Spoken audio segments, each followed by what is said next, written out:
right, Rupert Murdoch has threatened to pull News Corp content listings from Google, but is he really willing to put his money where his mouth is? We're here with Henry Blodget, founder and CEO of Blog Business Insider. So, Henry, is he willing to put his money where his mouth, or is he just posturing here? I think he's mostly posturing. I think he's hoping to get Google to cave and just give him something. And Rupert is on record many times at saying a lot of things. We're going to take the Wall Street Journal free, and then it in fact stays the way it is. So this is definitely his strategy. I think he would back it up if push came to shove. I don't think it's a smart move to do it. Is Google likely to come across and say, yeah, we'll give you a little bit? Google is definitely under fire right now, reputation for a lot of different things. So I wouldn't be surprised if Google suddenly caved and just threw a bone to the newspaper industry, but they shouldn't.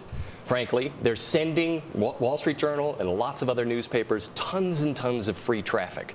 And so the newspapers choose to call that stealing. To me, it's just crazy. Henry, why on earth would Google want to cave with just Rupert Murdoch rattling his saber? Don't you think it would take some other newspapers, possibly the Times, the LA Times, some newspapers with some heft, at least an online presence, and not to mention maybe even newspapers outside the United States, to put enough pressure on Google for them actually to capitulate? I think from a business perspective, I agree completely. I think you would have to remove all of those papers plus thousands of others from Google News before a Google News user would even notice.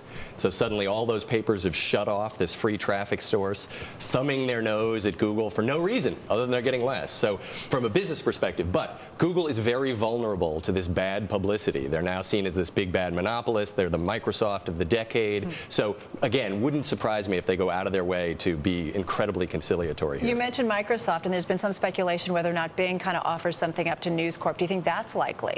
Possible. Microsoft's being very aggressive on the search side, and so putting more money behind it would do it. But again, you would have to get lots of the big papers, and then you would have to very publicly say, this is where you find them, come to Bing. And I think even that is a tough sell for consumers.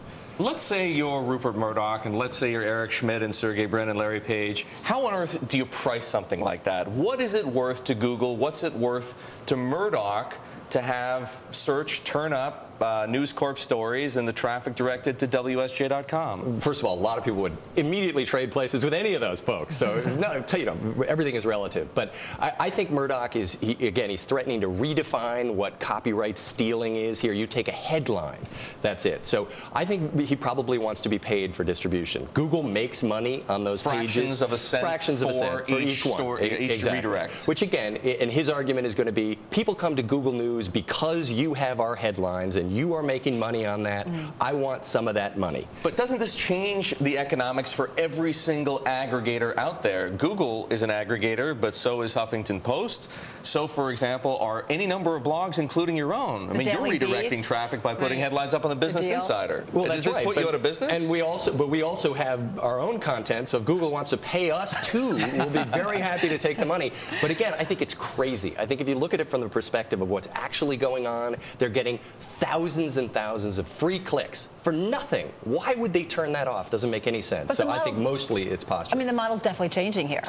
Absolutely. You go back, why did Murdoch buy the Journal? Because the Journal used to be the place that you got all of your business news. Now there is zillion places that you can go. And it's a very successful online site. It's right, and it still is. It's doing fine, but that idea that the Journal is going to once again become the destination for business, it's got a lot of things to worry about other than Google, including Bloomberg, for example, which is now publicly saying wants to be the best news organization in the world. So what's the future? Is it micropayments, and yes or no? I mean, is that the only way to make money as an online newspaper?